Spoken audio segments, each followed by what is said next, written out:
Hello friends, आपका हमारे YouTube channel में स्वागत है। आज हम डिस्कस करने जा रहे हैं कार्डियोमायोपैथी। ठीक है।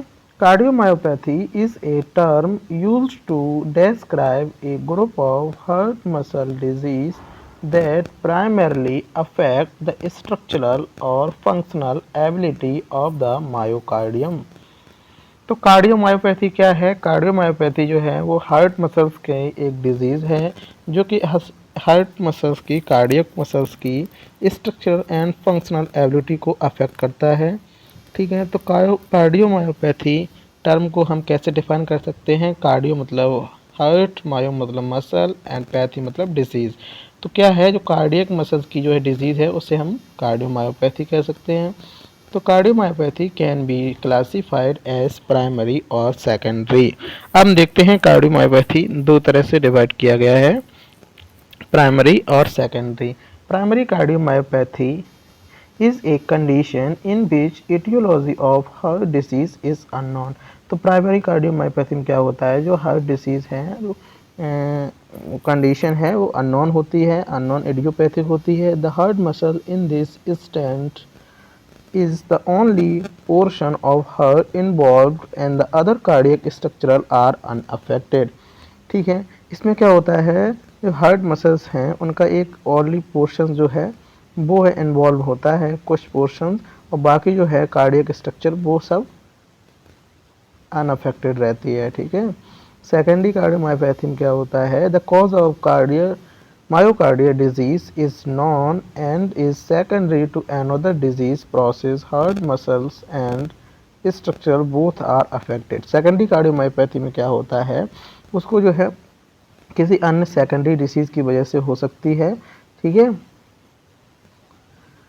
और इसमें क्या होता है, जो कार्डियक मसल्स हैं उनकी स्ट्रक्चर एंड फंक्शनल एबिलिटी वो है अफेक्ट होती है।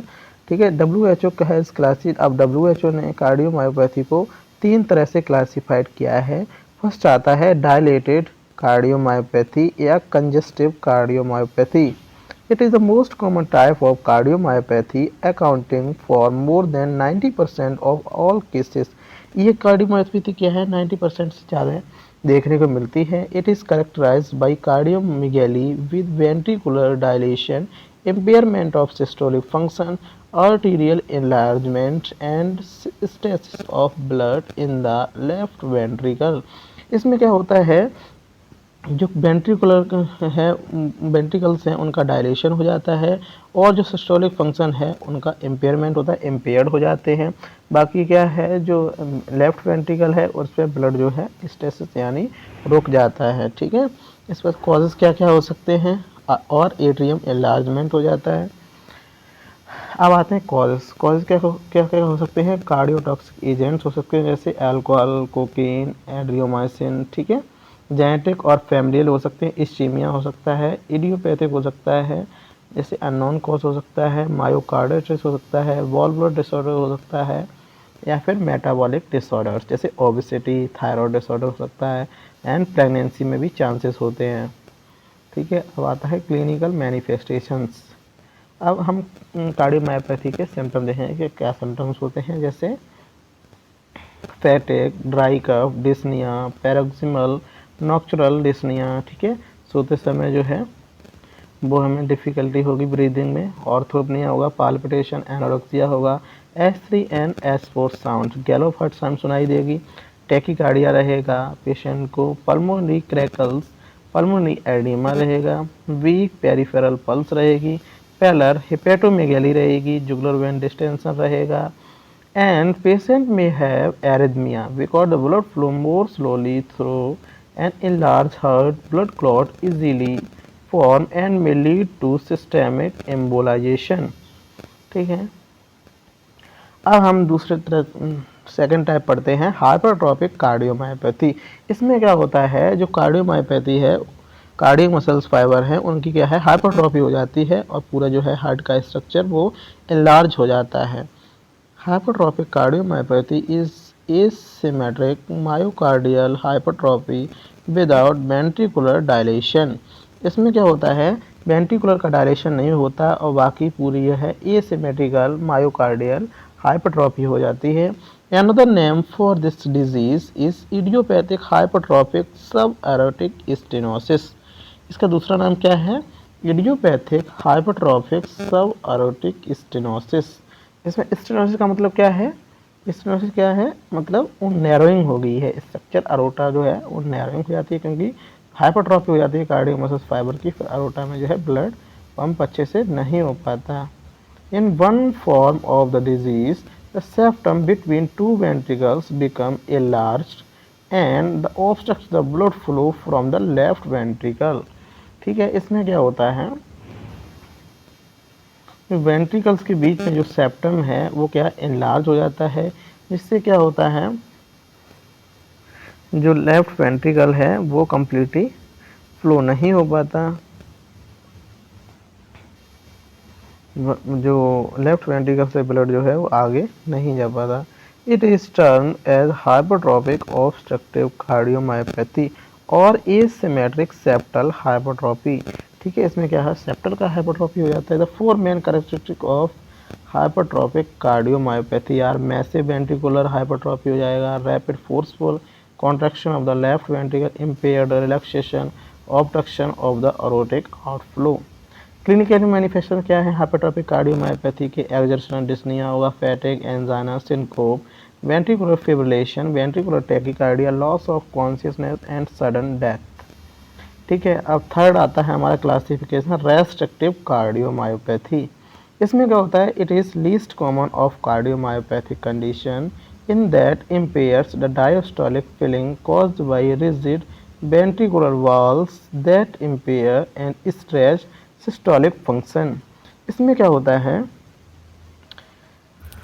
इसमें जो वेंट्रिकुलर्स की जो वाल्स हैं उसमें क्या होता है वो रिजिड हो जाते हैं. ठीक है, इससे क्या होता है जो डायस्टोलिक फिलिंग है वो इम्पेयर्ड हो जाती है, वो ऑब्स्ट्रक्ट होती है, जिससे क्या है कंप्लीटली जो है वो वेंट्रिकल्स फिल नहीं होते हैं, rigid and less elastic heart muscles हो जाती हैं. कॉज क्या क्या हो सकते हैं, स्पेसिफिक एटियोलॉजी जैसे सेकेंडरी कॉजेज इंक्लूड एमाइलोइडोसिस. इसमें क्या होता है, एक protein substance is deposit with in the cells. इसमें क्या है, हार्ट मसल्स में प्रोटीन सब्सटेंसेस डिपॉजिट हो जाते हैं, ये भी एक कारण हो सकता है. एंडोकार्डिक फाइब्रोसिस हो सकता है, ग्लाइकोजन डिपोजिशन, हेमेटोक्रोमेटोसिस हो सकता है, सार्कोइडोसिस हो सकता है. A disease of unknown cause characterized by granulomatous lesion that may affect any organ or tissue of the body. फिर आता है हीमोक्रोमेटोसिस. ये भी एक कारण हो सकता है. A disorder of the iron metabolism in which the iron is deposited in the tissue in excess with in the enlargement of liver, bronze, skin pigmentation and diabetes mellitus. Haemochromatosis में क्या होता है, जो लिवर के ऊपर जो है वो आयरन का ज़्यादा डिपोजिशन हो जाता है, एक्सेस डिपोजिशन हो जाता है आयरन का, इससे क्या है प्रॉब्लम क्रिएट होती है. जैसे क्लिनिकल मैनिफेस्टेशन क्या हो सकते हैं, angina, syncope, dyspnoea, exertional peripheral oedema, ascites हो सकता है. हेपेटिक डिस्फंक्शन हो जाएगा क्योंकि जब लिवर अफेक्ट हो रहा है. Kussmaul sign bulging of the internal jugular vein और इंस्पिरेशन. पैथोफिजियोलॉजी अब आ रहे हैं, हम पैथोफिजियोलॉजी पढ़ते हैं. तो pathophysiology of the all cardiomyopathies is a series of the progressive events that culminate in impaired cardiac output. सबसे पहले क्या हुआ, हार्ट मसल की कार्डियोमायोपैथी हो जाएगी. इससे क्या होगा, डिक्रीज स्ट्रोक वॉल्यूम कम हो जाएगा. ठीक है, वो क्या करेगा, स्टिमुलेट्स एसएनएन सिंपैथेटिक नर्वस सिस्टम. अब जब स्ट्रोक वॉल्यूम कम हुआ है तो सिंपैथेटिक नर्वस सिस्टम एक्टिवेट हो जाएगा. सिंपैथेटिक नर्वस सिस्टम क्या करेगा, रास सिस्टम यानी रेनिन, एंजियोटेंसिन, एल्डोस्टेरोन सिस्टम वो रेस्पॉन्स करवाएगा. फिर उसके बाद क्या होगा, increase systematic vascular resistance. Vascular resistance जो है वो बढ़ जाएगा और इससे क्या होगा, increase sodium and fluid retention. Sodium और फ्लूइड का रिटेंशन हो जाएगा. इंक्रीज वर्कलोड ऑफ हार्ट पे वर्कलोड बढ़ेगा और हार्ट फेलियर हो जाएगा लास्ट में. डायग्नोस्टिक एवोल्यूशन क्या करेंगे, हिस्ट्री, फिजिकल एग्जामिनेशन, ईसीजी करेंगे, इकोकार्डियोग्राफी करेंगे, कार्डियक कैथेटराइजेशन करेंगे, कोरोनरी एंजियोग्राफी करेंगे, एंडोकार्डियल बायोप्सी करेंगे. मेडिकल मैनेजमेंट, एसी इनहिबिटर देंगे, एंजियोटेंसिन कन्वर्टिंग एंजाइम इनहिबिटर देंगे, डायरेटिक्स देंगे, डिजिटैलिस देंगे. ठीक है, एंटीकोगुलेंट्स देंगे क्योंकि ब्लीडिंग हो सकती है. ब्लीडिंग को रोकने के लिए, अरे क्लॉटिंग को रोकने के लिए हम एंटी कोगुलेंट्स देंगे, एंटी डिसरिथमिया ड्रग देंगे, बीटा एडर्जिक ब्लॉकर देंगे। सर्जिकल मैनेजमेंट में क्या आता है, कार्डियक ट्रांसप्लांटेशन। जब कार्डियोमायोपैथी ज़्यादा सीवियर हो गई है तो हम क्या कर सकते हैं, कार्डियक ट्रांसप्लांटेशन करेंगे, सीधा हार्ट को ट्रांसप्लांट कर देंगे।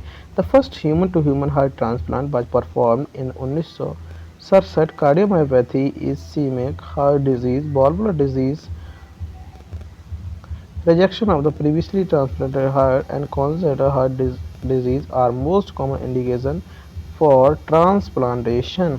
इसमें क्या है, इसे हम हार्ट ट्रांसप्लांटेशन कब कर सकते हैं, या तो कार्डियोमायोपैथी कंडीशन हुई है, या फिर इस्चेमिक हार्ट डिसीज़ हुआ, वाल्वुलर डिसीज़ है कोई, या फिर rejection of previously transplanted heart, पहले हमने कोई ट्रांसप्लांट हार्ट किया है, उसको क्या है बॉडी रेस्पॉन्स नहीं कर रही है, उसको रिजेक्ट कर रही है, रिजेक्शन हो गया है, तो हम न्यू हार्ट ट्रांसप्लांट कर सकते हैं। अब दूसरी सर्जरी क्या आती है, left ventricular outflow tract surgery. The most common procedure is a myectomy in which the heart tissue is excised septal tissue approximately cardiomyopathy by deep and cut form the enlarged septum below aortic valve. The length of the septum removed depends on the degree of obstruction। फिर third क्या आता है, septal मायोक्टोमी कर देंगे। और other surgical procedures जैसे ventricular assess devices BOD लगा देंगे, जिससे हम कार्डियोमायोपैथी को और दिस एरिथमिया को कंट्रोल कर सकते हैं। इम्प्लांटेबल कार्डियोवर्ट्स डिफिब्रिलेटर, डिफिब्रिलेटर का यूज़ किया जाता है हार्ट रिदम को मेंटेन करने के लिए।